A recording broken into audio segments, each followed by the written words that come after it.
He came to church to preach without a jacket and without a tie. So the pastors and the deacons yanked him up, pulled him off to the side, and said, look, in this church you gotta have a jacket, you gotta have a tie, and you can't preach.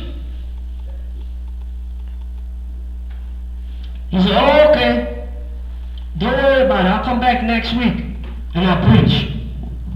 So he came back next week to preach with a jacket and with a tie.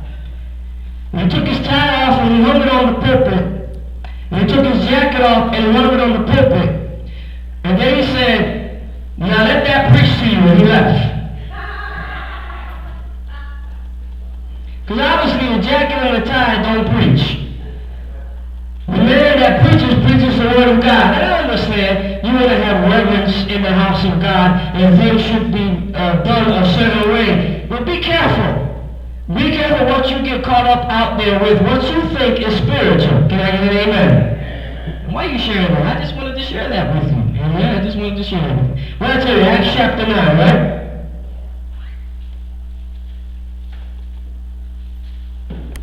Verse 5. Will you have it please stand up?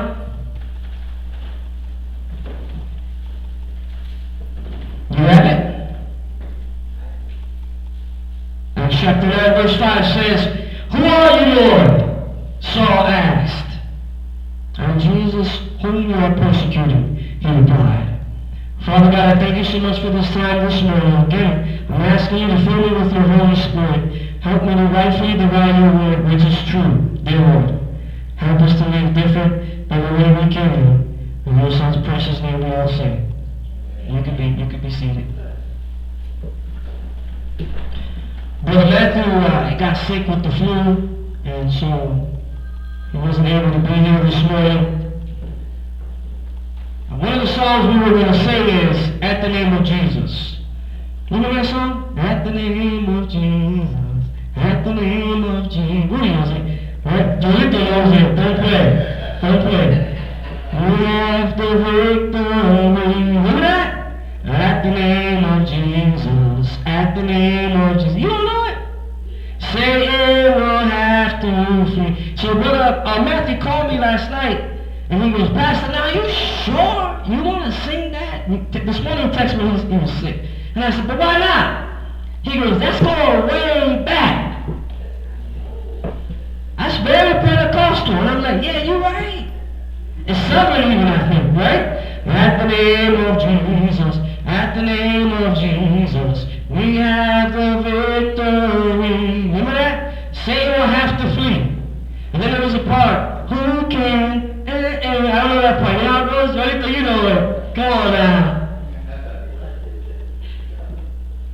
You know, I was blessed to kind of grow up in a time when it was okay to say Jesus.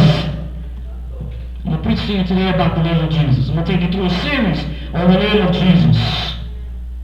And then I remember, as I went into the ministry full-time, I was about 21 years old. At 26, I became a pastor, a youth pastor. And at that time, even among gangbangers in the city of Chicago, if I had talked to them about Jesus, even in the prisons where I used to minister, if I had mentioned to somebody Jesus, they had some idea or some understanding of what that meant.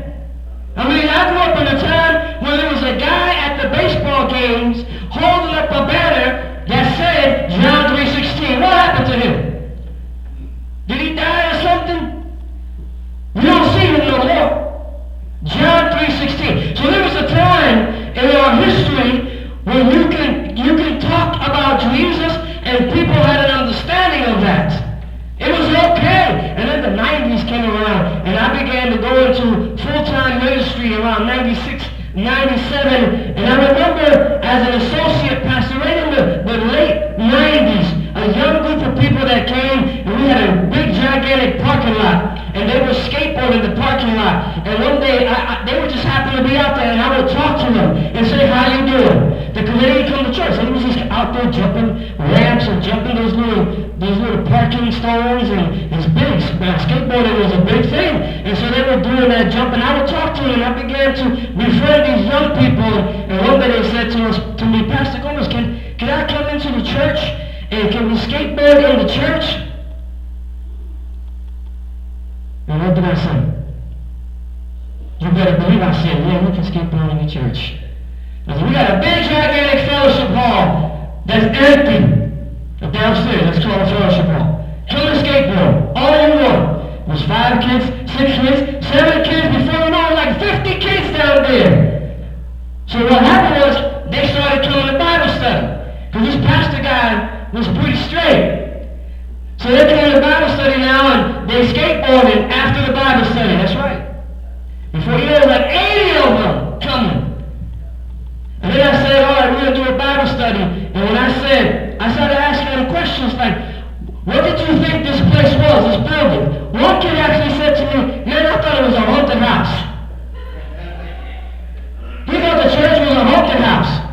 And I said, but why? He goes, and you got these big wooden doors, and all I do is see people coming in and out. And I didn't know what they were doing in there. We asked the kids, we had them go to John 3:16. How many of you know John 3:16? Raise your hand. And I said, open the Bible to John 3:16, and I said to them, tell me what John 3:16 is. And you know what they said? Huh? John 3:16. But at that time, what you saw going on in the church or in the world was this. They just didn't know. They just didn't know John 3:16 because their parents were raising them to be atheists. They weren't against Jesus. They just didn't know about him. See, I was raised at the name of Jesus, at the name of Jesus, we have the victory. That's how I was raised. At the name of Jesus, at the name of Jesus, Satan will have to flee. And when I asked them, what's John 3:16? They said, huh? And I started to realize there was a shifting going on in our culture. They weren't against Jesus, they just didn't know about him because their parents didn't teach them. Because what they were being taught was to be atheists. They were taught to be pagans. You know what a pagan is? It's a hard word. Pagan is a person who believes that all you get is what you see and what you eat and what you wear and how much money you have is the most important thing in the world. That's a pagan. It's a pagan. So these kids, they don't even know. Some of those kids are still in church full time. Some of them are actually in ministry now. Those skateboarder kids. Man, when I let those kids come into the basement, all the religious folk was like, huh? Why are they skateboarding on our fellowship hall? Whose fellowship hall is it? Thank you very much, my brother Rudy. Some of them are still in ministry.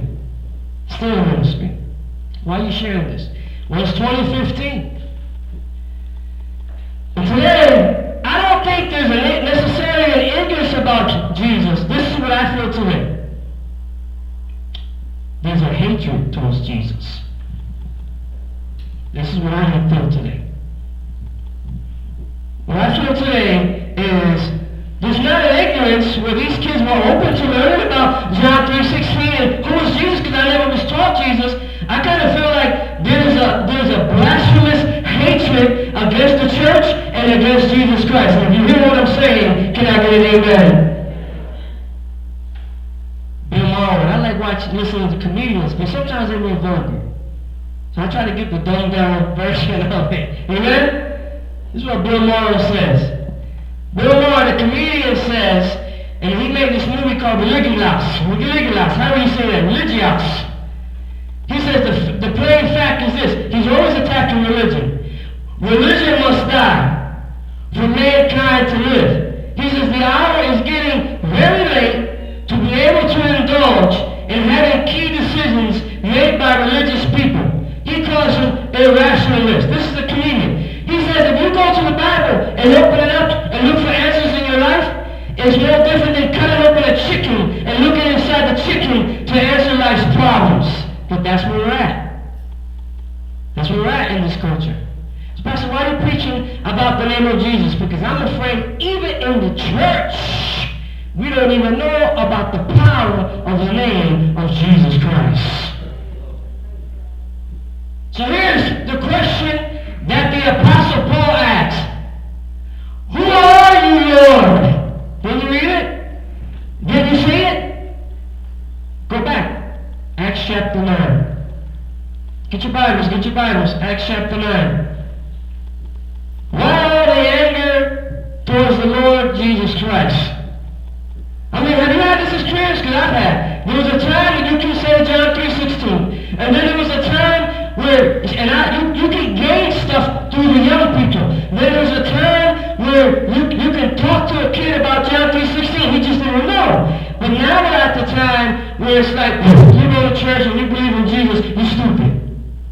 There's like a flat-out hatred towards Jesus. If you work anywhere, and I'm sure you've experienced that. But it's nothing new. Amen? Why all the anger towards Jesus Christ? Acts chapter 9. Can you hear? Verse 1. Meanwhile, Saul was still breathing out murderous threats against the Lord's disciples. And he went to the high priest.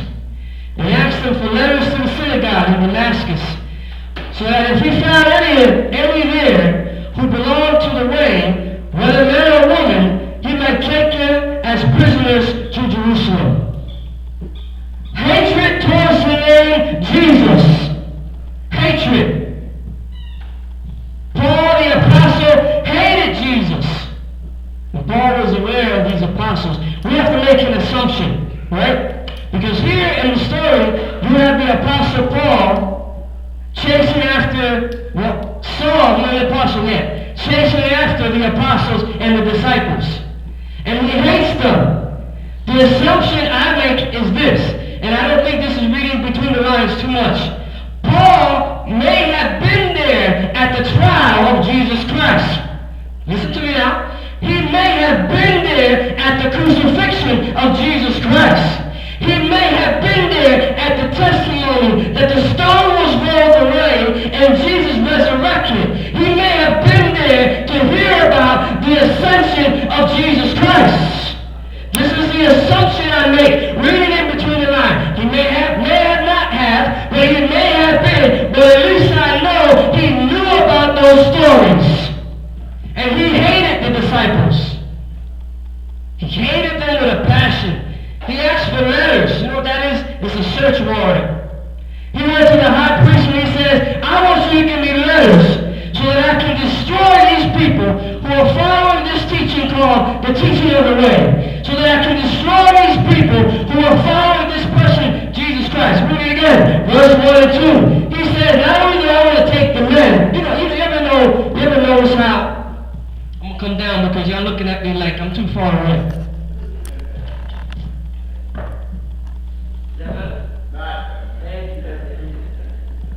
He says, look,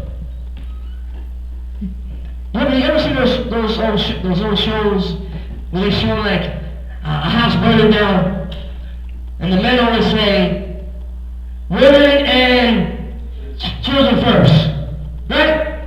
You ever see like something going down, a Titanic sinking, they'll say, women and children first. The Apostle Paul says, give me that letter so I can put both men and women in prison. Read it again. That's how much hatred he has towards the name of Jesus Christ. He's not an apostle yet, he's just Saul. So it's nothing new. Don't be surprised when you at the name of Jesus and you're going to work excited tomorrow because you know Jesus Christ. Don't be surprised if they don't like you. It's always been that way. People have a problem with the name Jesus Christ. And let's not be naive to think that, okay, all Paul said was women, men and women. What do you think? You think he's not taking husband and wife? Come on, think about it. Men and women means I want both mommy and daddy. I want you to feel his hatred towards this group of people called the Christians. Are you listening to me? So don't be naive to think, but the children get to go live with their aunts and uncles. Stop it. Stop it. Okay? This man hates the name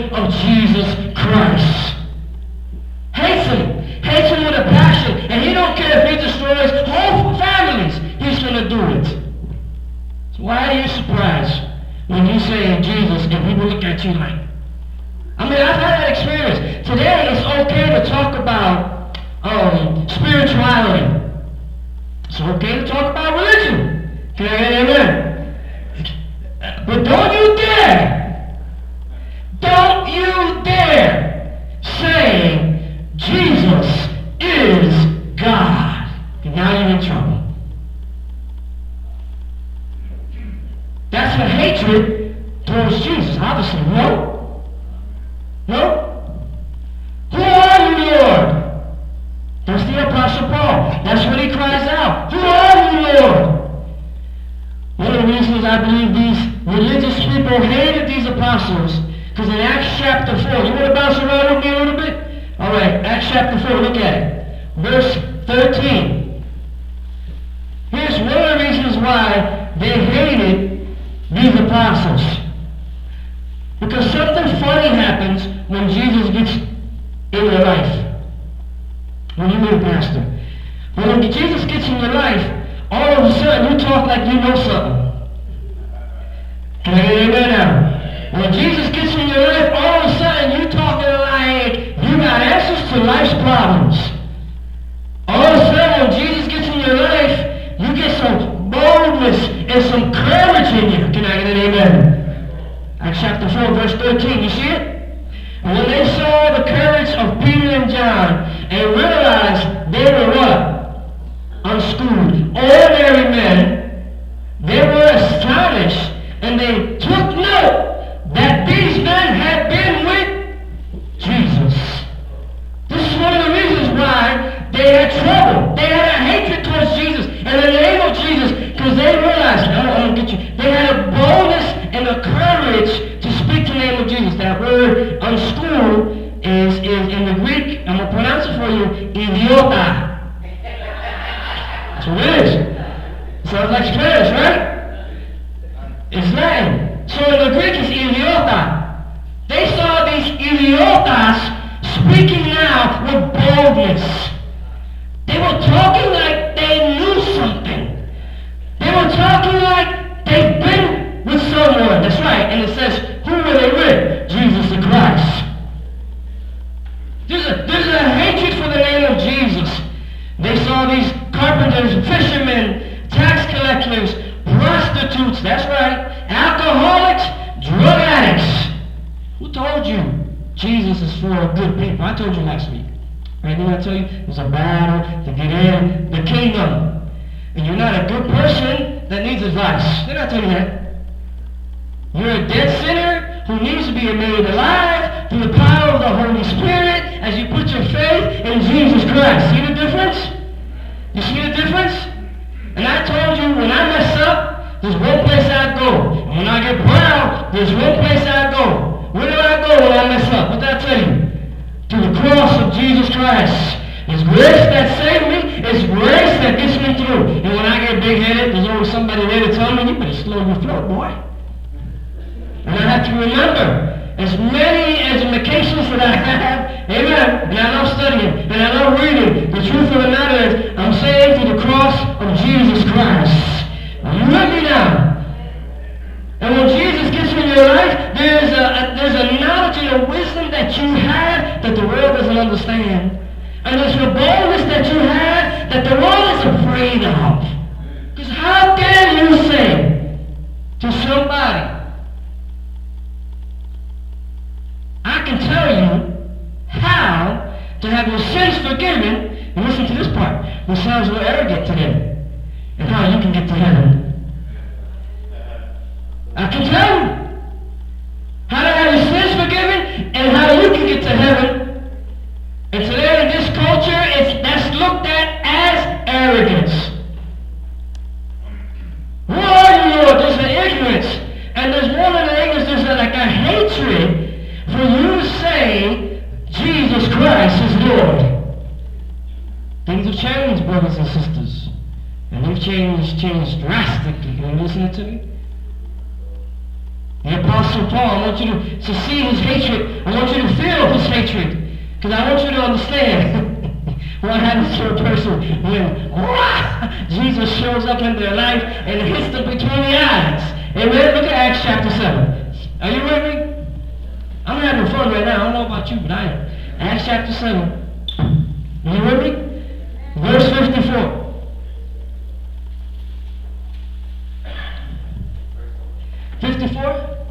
Acts 7:54. God, these Pharisees hated the knowledge, the wisdom, the courage of these disciples. And they also hated the power. Say power.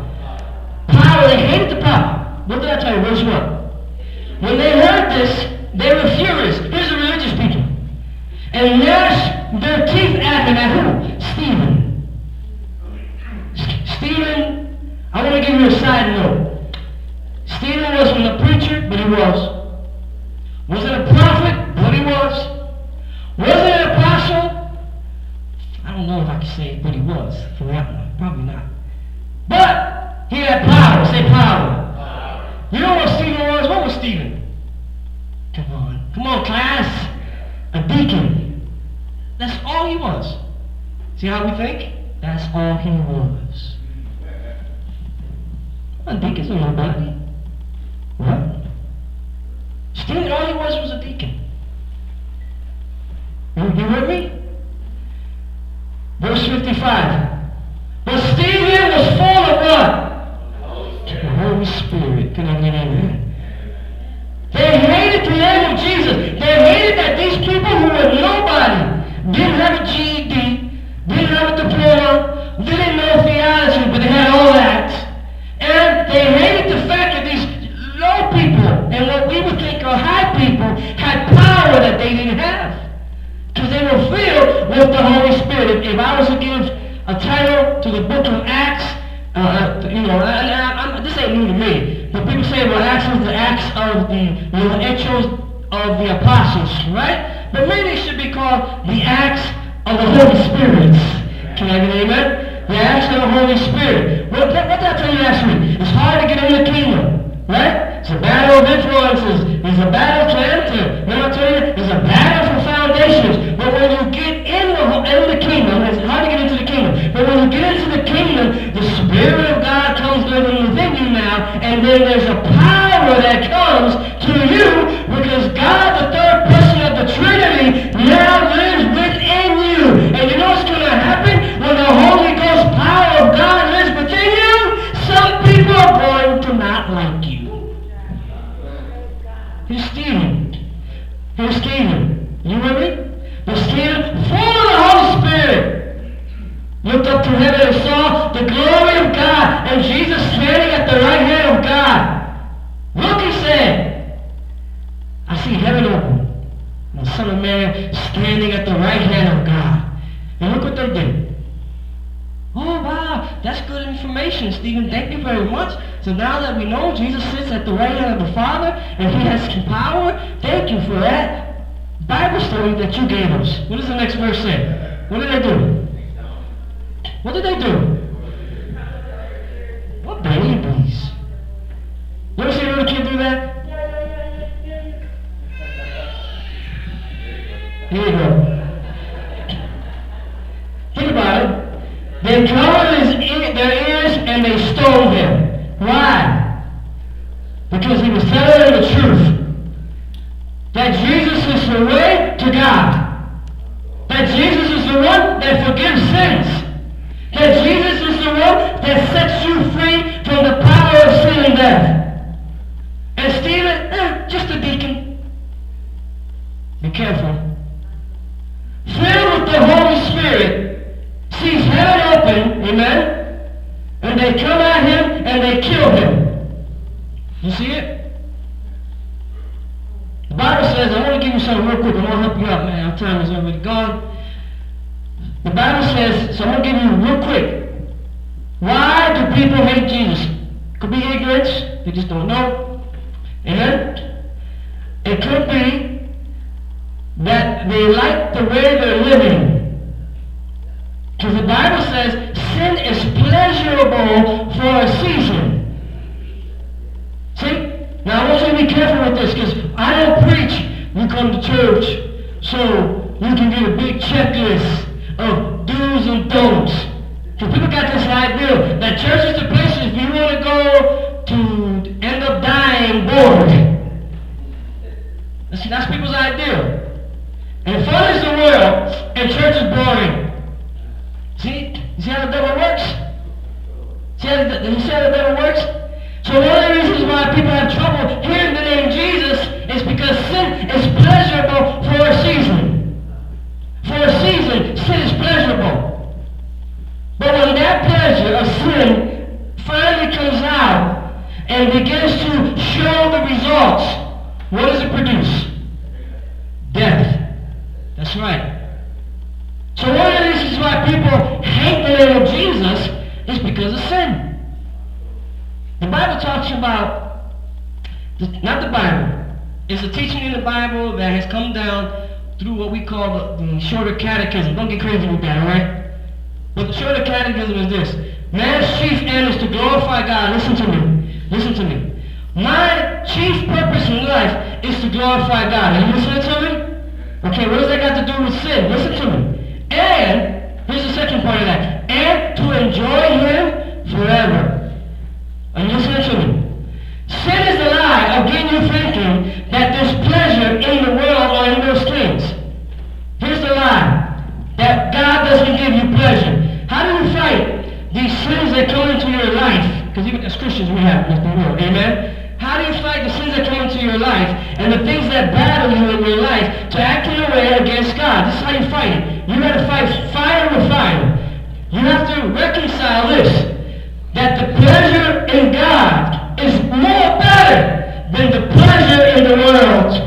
And listen to me. And when you're filled with the Holy Spirit, that kingdom of God that lives within you, that power that lives within you, I have not met a person walking in the fullness of the Holy Spirit who's discouraged, depressed, miserable, or pathetic. But you find me a person filled with the Holy Spirit. I find a person filled with the love and joy and peace of God. How do I fight the temptation of the pleasure of the world? It's only one way. Get filled with the Holy Spirit, and the pleasure of God will blow away the sins of the world. Are you listening to me? The world hates the name of Jesus because of sin. But don't forget, you used to be in the world. That's right. I was in the world. I hated it, even though I was raised in the church. I had an animosity towards it. I was raised in the church. And you know the number one thing I would say? Why am I going to go to church? Because all those people are just, go ahead, fill it in. Thank you very much. They're just hypocrites. Okay, be careful, because the Bible says with the measure you judge, you shall be judged. Like you're not. Like you're not. Like you're consistent 100% of the time. Like every day of your life, you wake up and you're just Mr. Consistent in your life. No, you're not. You're just as much a hypocrite. And for those of us who are married, you know what I'm talking about. And have children, you even know more what I'm talking about. How do you battle this thing that comes into your life? Because you can be in the church but have an animosity towards Christ. I remember I was just last 2 weeks ago, a family friend of ours passed away young, 48 years old. And I was there, and the church sat in a neighborhood that was kind of run down. All right, you know what I mean, right? What I mean? Thank you very much. The ghetto. And so, as a kid, I was sitting in front. Us pastors have this thing. When we can tell where you're at spiritually. Now don't get offended. Just receive it. When people first come to church, they up front. They love the Lord, they're excited. And then you start preaching truth to them, they start moving towards the back. It's true. And I've seen it in this church. They jump from this side to this side, and all of a sudden they shoot to that way. And I'm like, I already know the next one, because they ain't going to the foyer, they're not coming back. Can I get an amen? Now come on, man, help me out here.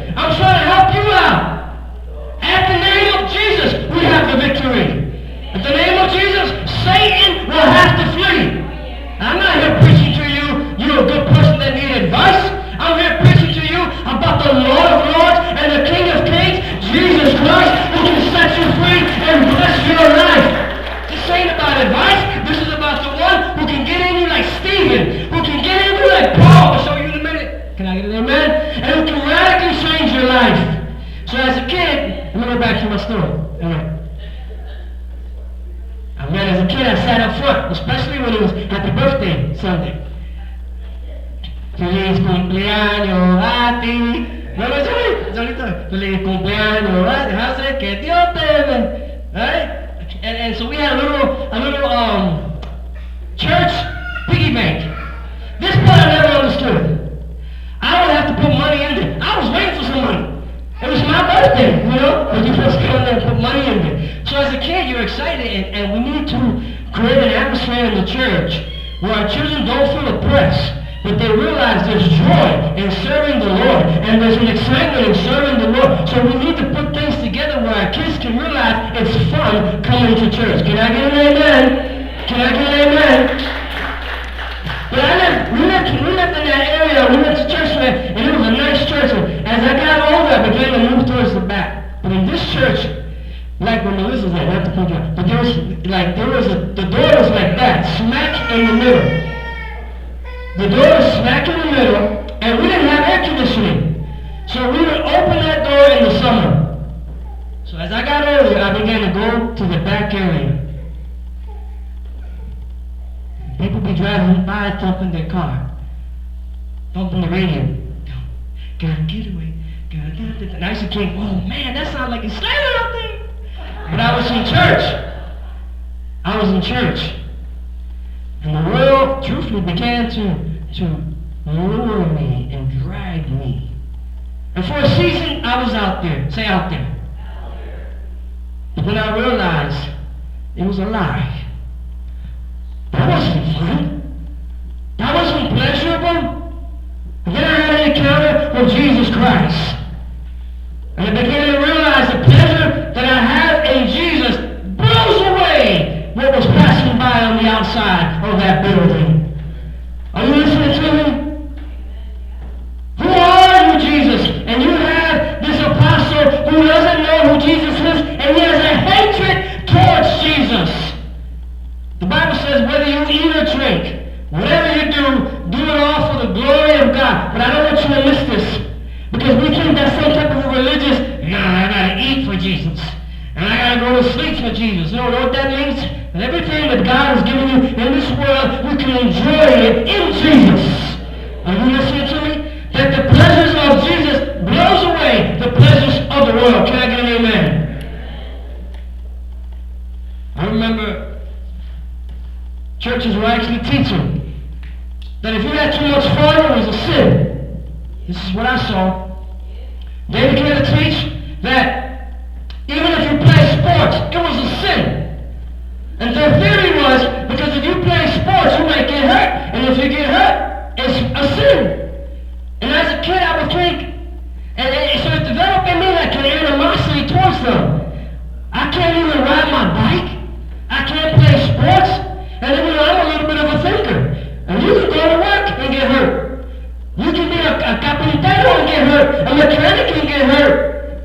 And so I mean, how do you fit there? So they began to teach this legalistic thing of don't do these things because it's sin. And man, it suffocated me. And I began to develop a hatred towards those people, towards the church and Jesus Christ. But I didn't know him. I didn't know him. I didn't know who he really was, and that in Jesus I can have the most joy I can ever have in my life. Are you listening to me? I'm going to run through this real quick. Another reason why people don't like the name Jesus is because of religion. I ever told you religion is like a drug. Religion makes you think you're right with God, when in reality you're not right with God unless you know Jesus Christ. And I told you that last week. Amen? And I'm going to think, this is probably one of the bigger reasons why people hate the name of Jesus Christ when they see you. Because when they saw Stephen, they saw a changed life. I heard a story of Billy Graham. He went golfing with a professional golf guy back in the day, when Billy was young. And one of the friends was Billy Graham, a professional PGA guy, and another friend. And they went golfing. The professional PGA guy was friends with this other guy. It's like a story that went 3 times down. You know what I mean, right? And so what ended up happening was this. The PGA guy came back into the locker room after they were done playing golf, and he slammed his golf clubs, and he was kicking the bag, and he was cursing up a storm, and he says, "How dare that guy, Billy Graham, treat me that way?" So the friend said to him, started thinking, man, here goes Billy preaching again. How many of you know who Billy Graham is? You will. Amen. And so the guy said, well, what did he say to you? How did he offend you? And so the guy stopped for a minute, throwing his clubs back in the bag. He says, well, so what did he say to you? He said, nothing. He's like, what? So why are you so upset? There's the way he looked at me. People can tell when you know Jesus. You know, sometimes you ain't got to say a word, but you're different than the way they are. You act different. Maybe you talk different. And people can sense that. That is the power of the Holy Spirit in your life. Are you listening to me? What happens? What happens when you hear the name Jesus? Look at verse 3. I want to finish this for you because this is my first message in a series of message. Acts chapter 9. Look at verse 3. They hate the Lord's name, but what happens when they hear the Lord's name? Are you listening to me? You should expect something to go on in a person's life when you represent Jesus Christ or when you speak that name. Can I get an amen? Verse 3, are you there? And as he neared Damascus, this is Saul, on his journey, suddenly a light from heaven flashed around him. And he fell to the ground, and he heard a voice say to him, Saul, Saul, why do you persecute me? Verse 5, who are you, Lord? Saul asked. I'm Jesus, whom you are persecuting. And he replied, now get up and go into the city, and you will be told what you must do. Paul heard and saw Jesus Christ. He's living this life in their hatred towards Jesus, towards these apostles who think they know something, because in my mind, so either they are, right? But they have a power that I don't have. And Paul is on a mission to destroy families. Yes, he is. Men and women are going to jail. And on this mission and his hatred against Jesus Christ in the church, Jesus shows up. And what does he say? Who are you? I don't even know who you are. And Jesus says, see, because when you persecute the church, you persecute Jesus Christ. When you hate the church, you hate Jesus Christ. When you talk about other Christians, you hate Jesus Christ. Are you listening to me? But he was ignorant. He didn't know. He thought he knew, but he didn't know. If you hear that name, it will break in like a light. If you hear that name, it will break in like a trumpet blast. If you hear that name, it means God has touched you. You ever say, that person ain't never getting saved? I've said that. I've seen a few people in my life that I've actually said, that boy is such a heathen. That boy is so evil. He ain't never getting saved. And I've actually seen that person, God change and God transform. Because when you hear the name, I don't mean like right now, you hear me saying, Jesus. No. That's not what I'm talking about. Amen. Can I get an amen? I'm talking about when you hear the name Jesus. Are you listening to me now? I'm talking about when Jesus goes from being a name, J-E-S-U-S, to being your Savior and your Lord and your Redeemer. There is a difference. There's a difference when you hear Jesus and when you hear Jesus. Can I get an amen? When Jesus comes in and you hear the name Jesus, at that moment when Jesus really comes into your life, you will be changed. It's like a light. Paul said he saw a light. It's like a thunderous clash of lightning, of thunder. He said, I heard a voice, but he didn't know. He was ignorant. And he said, who are you, Lord? And he said, it is me, Jesus, whom you persecuted. When you hear that name, it means that you've forever been forgiven. You've forever been changed. When the name of Jesus becomes real to you, It means that you've had an encounter with God. I've said this before. When you come to know Jesus Christ, just like if, God forbid, if a car got hit by a semi-truck, you will see the effects of it. You will see that that car got hit. That car got smashed. And when a person has an encounter with Jesus Christ, you see the impact of it in their lives.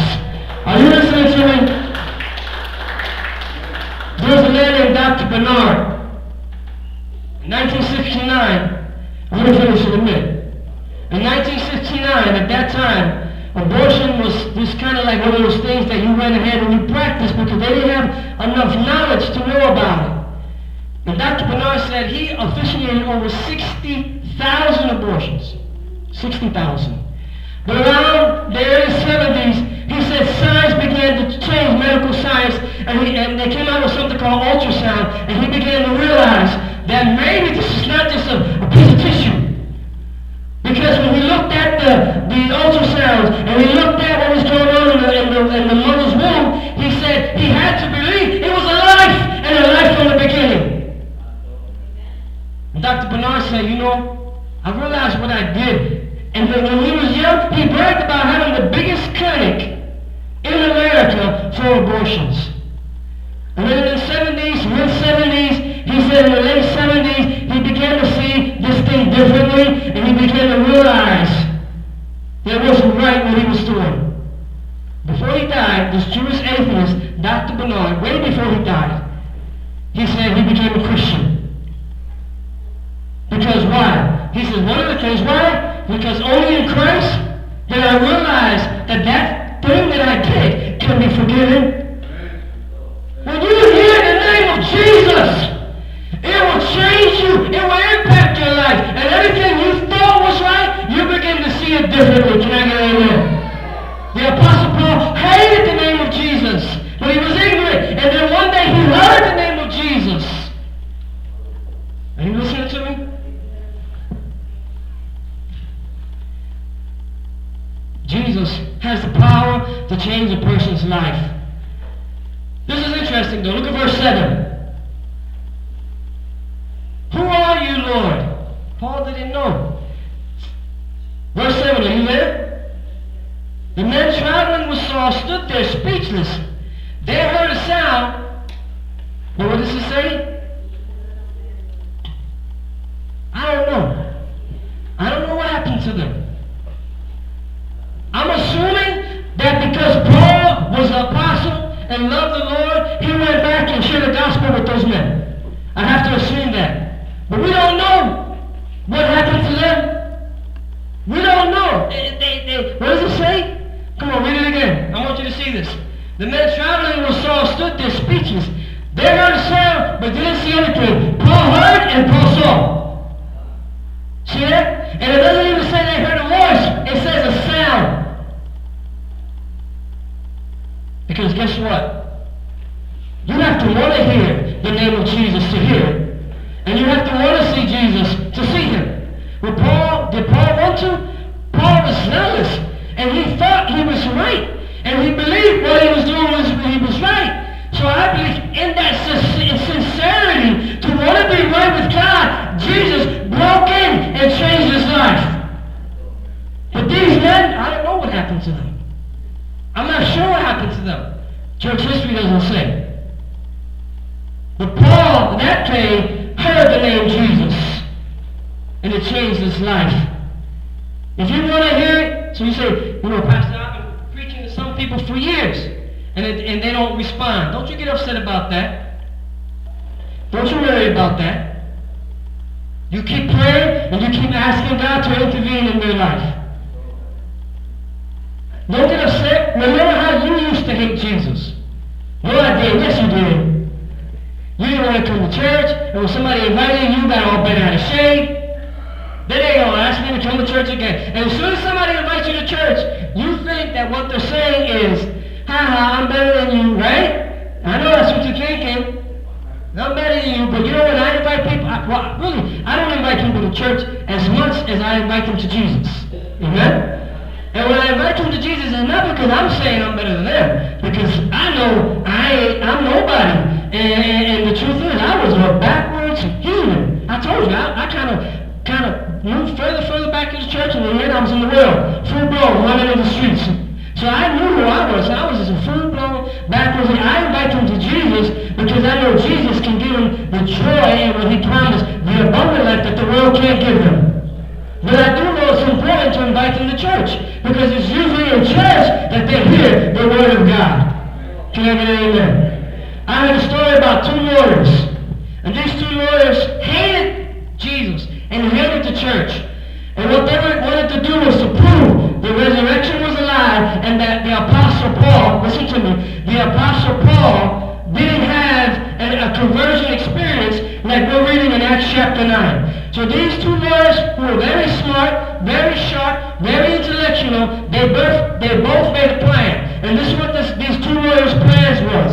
One was going to write a book against the resurrection to prove that it never happened. And another one was going to write a book to prove that Paul never had an encounter with Jesus on the road to Damascus. Are you listening to me? So one wrote a book on the resurrection, and the other one wrote a book on the Apostle Paul. Are you listening to me? All right? And what happened was, thank you, brother. Appreciate it. And what happened was, as they wrote these books, what ended up happening was, it took them a few months, they got back together again. And so one guy said to the other, what did you find out in your research on the resurrection of Jesus Christ? So the other guy said, well, what did you find out about your research on the Apostle Paul having an encounter according to Acts chapter 9? So they both said, well, what I found out is this. I need Jesus Christ as a Savior. And the other one said, and I found out is this. Paul had an encounter with Jesus Christ and it saved him. So they both wrote books about Jesus' resurrection being real, and Paul had an encounter on the road to Damascus. Because when you're sincere, and you really, even if you come from that thing of trying to prove it wrong, but if you're sincere, Jesus will break in, and you'll hear the voice of Jesus, and you'll see the face of Jesus, and it'll change your life. So don't get mad when people ask you questions, and they get upset. I have to realize, I used to be that way until I heard the voice of Jesus, until I saw the face of Jesus. So when people fight you and they say all kind of things against you, don't sweat it, because in the end it's a good thing. I'm more worried about the person who don't really care. You know what I mean? Oh, that's good for you, but I just don't feel it. That person I'm more worried about, because they're flat. You understand what I'm saying? They're flat. But the one who kind of fights with me, I'm okay with that. Because I know there's something going on in their spirit, something going on in their soul. That means Jesus is about to break in. There was a young man, we used to go out to the college campus and share the gospel. We used to take the 4 spiritual laws. And every week this guy would come. Who knows why? But he would come. And he would come smoking a cigarette like he was all thugged out. You know, and blow smoke in our faces. But he would come and listen to what we were saying. And we would think, why is this guy coming to listen to what we're saying with that type of disrespect? Right? One day he came excited, happy with his little booklet, 4 spiritual laws. And he says, guess what? We already knew what. I gave my life to the Lord Jesus Christ. And so he said, well, why would you say I blowing smoke in our face like that? He goes, you know, I was blowing smoke, but the whole time I was blowing, I was receiving every word you said. I was blowing in your face because I wanted what you said. So don't get mad when people seem like they hate Jesus' name. I'd rather have them sort of hate it than be flat about it. Because that's a good thing. They're struggling through the name of Jesus Christ. You keep praying. You keep fasting. You keep intervening in their life. Because at some point, that name of Jesus will break into their life and transform them. Are you listening to me? I hope you are. I hope you are. Jesus, who are you, Lord? That's what the Apostle Paul said. Who are you, Lord? I'm going to finish with this. Amen? Look at verse 10. I hope you're getting something out of this. Amen? Who are you, Lord? Hating the name of Jesus. Hearing the name of Jesus. Why did Jesus save him? Well, so that I can go to heaven. You're right. That's not a wrong answer. That's not. So I can be forgiven of my sins. You're right. That's not a wrong answer. So that my family can be blessed. And, yeah, all those things. You're right. It's not a wrong answer. But it's a little more than that. What do you mean? Jesus saves you with a divine purpose. Are you listening to me? What verse did I tell you? Okay, in Damascus there was a disciple named Ananias. And the Lord called to him in a vision. Ananias, yes, Lord, he answered. The Lord told him, go to the house of Judas. This is not Judas Iscariot, it's somebody else named Judas, all right? Go to the house of Judas on Straight Street. And ask for a man from Tarsus named Saul, for he is praying. In a vision, he has seen a man named Ananias. Come and place your hands on him to restore his sight, because Paul is blind right now, right?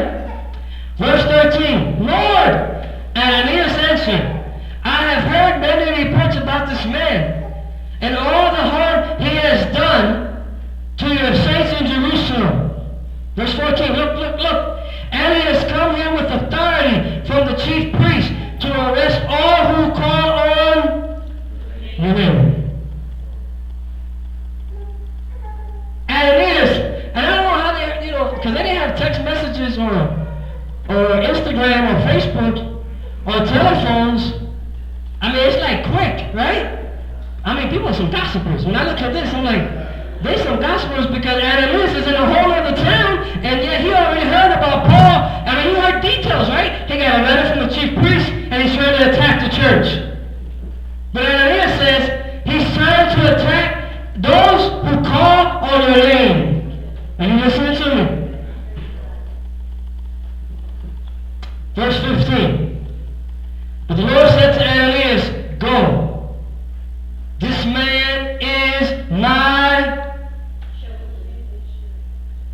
You be careful who you say God can't use. You be careful when you have trouble with those kids that come to church that are bouncing off the pews. Be careful that you judge them as, look at that kid, he's such a bad kid. Be careful that you begin to criticize the ones that you think ain't close to God. Be careful, because those are the very ones that were raised up to become evangelists, pastors, missionaries, and youth pastors. God has a way of taking things that we look down on and raising them up and putting them in position. If you had come in contact with the Apostle Paul, you would have said never. And here Jesus says, he's my chosen instrument. You be careful. What are we trying to say? He hated the name Jesus. He heard the name Jesus. And now he's going to help the name Jesus. You listening to me? Who? We didn't know who Jesus was. Who are you, Lord? Who are you, Lord? Who are you, Lord? And Jesus says, go. If you back up a few verses, he'll say, Jesus says to him, here's the hard part. Jesus says to him, get up, and I will tell you what to do. Can you receive that? You know what that means? I'm going to get a little deep. I'm almost done, but I want you to feel this. Amen? We kind of have this ideal today that it's my story. It's my movie. Life is my movie. Some of y'all have received this. Amen? Come on now. Life is my movie, and I will determine who enters into my movie. There's going to be some people who will be co-stars. They'll be primary actors in my movie called My Life. I have a few friends that they're not worthy of being a co-star. I'll give them something to eat once in a while, and we'll be acquaintances. Life is my movie. Come on now. Life is my movie, and there's a few people I'll bring in, and a few people I'll bring closer. And there is a problem with that. And then we carry that over into our Christianity. God, this is my movie, God. This is my movie, God. And I'm living it the way I want. I'll bring you in every Sunday for about an hour, and I'll pick you up again next week. Let's be real. Let's be real. Let's be real. I'm trying to help you. I'm trying to help you. Jesus tells Paul, I will tell you what to do. I will tell you how you're supposed to be living. He heard that name. He heard that name. And now Jesus says, the way you were living and how you were doing your life, I'm going to show you how to do it. Paul is my chosen instrument. What would happen if we begin to live our lives understanding, listen to me, it's God's movie. It's Jesus' movie. just an actor in his show. What will happen? What will happen? But that's a person who's heard the name of Jesus. That's a person who understands the name of Jesus. Jesus is God, and He's blessed me by saving me. It's His movie. It's His show. It's His thing. And He's blessed me to be a part of it. Are you listening to me? Or is that too deep? That too heavy? I'm preaching. I'm trying to help you. Where we at? 15. But the Lord said to Ananias, go. This man is my chosen instrument to carry my name. Do this again. Did I tell you? At the name of Jesus. Before the Gentiles and their, what does it say? Kings. And before the people of Israel. Verse 16. I will show him, this is the hard part, how much he must suffer for my name. Wow, man. I don't know. I just want advice. Amen? I just want advice, Lord. I don't want to be a representative of the name of Jesus, but you are. That's what Christians are. Representatives of Jesus Christ. I told you last week, anybody who sold you a bill of goods that tell you that if you come to Jesus, life is going to be this easy peasy bed of flowers, that's a lie. That's a lie. That's a lie. Life is not that way for Christians. But I tell you what, I will not change my Christian walk for nothing in the world. Because I know that one day I will see Him face to face, and I know I'm on the winning team. Who are you, Lord? Paul thought he was doing right. He hated that name. He heard that name. And now he goes to help that name. How do you know? Paul had 3 missionary journeys. 3 missionary journeys. Paul wrote most of the New Testament. And we believe his name went from Saul to Paul. Are you listening to me? Here's the Apostle Paul. I'm almost done. Just hang in there. To my shame, I admit that we were too weak for that. Here's the Apostle Paul being attacked, just like Jesus told him. I'm sorry, Paul, but you're going to suffer for my name.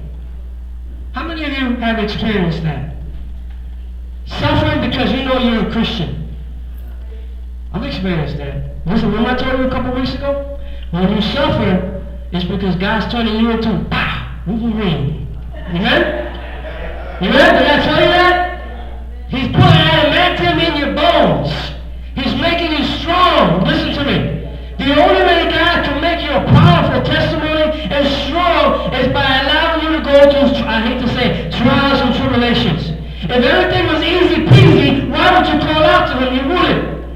You wouldn't call out to Him. You call out to Him when your husband or wife acts crazy. Not my wife. Your wife. Amen? You call out to Him when your kids don't behave the right way. Amen? You call out to Him when troubles come into your life. That's when you call out to Him. And when you call out to Him in those situations, God becomes more real and the power of God becomes more released in your life. Are you listening to me? Here's Jesus telling the Apostle Paul. So listen to the Apostle Paul. To my shame, I admit that we were too weak for that. He's saying, I'm not as strong as some of y'all. What anyone else dares to boast about, I'm speaking as a fool. I also dare to boast about. Here's the Apostle Paul talking about his life. He said, I'm a Hebrew. Are they Hebrews? So am I. Are they Israelites? So am I. Are they Abraham's descendant? So am I. Are they servants of Christ? So am I. And he goes, I'm talking out of my mind. Here's the Apostle Paul now, years later, preaching, and he's being attacked. He's being attacked for the name of Jesus Christ. Because everybody's telling him, look at me. And Paul says, I really don't want to brag about who I am. In fact, I'm out of my mind. I'm crazy to brag about who I am. Are they servants of Christ? He goes, I've worked much harder. Listen what he says. I've been in prison more frequently. I've been whipped severely. Listen to it. I want you to catch this now. Right? I've been exposed to death again and again. 5 times.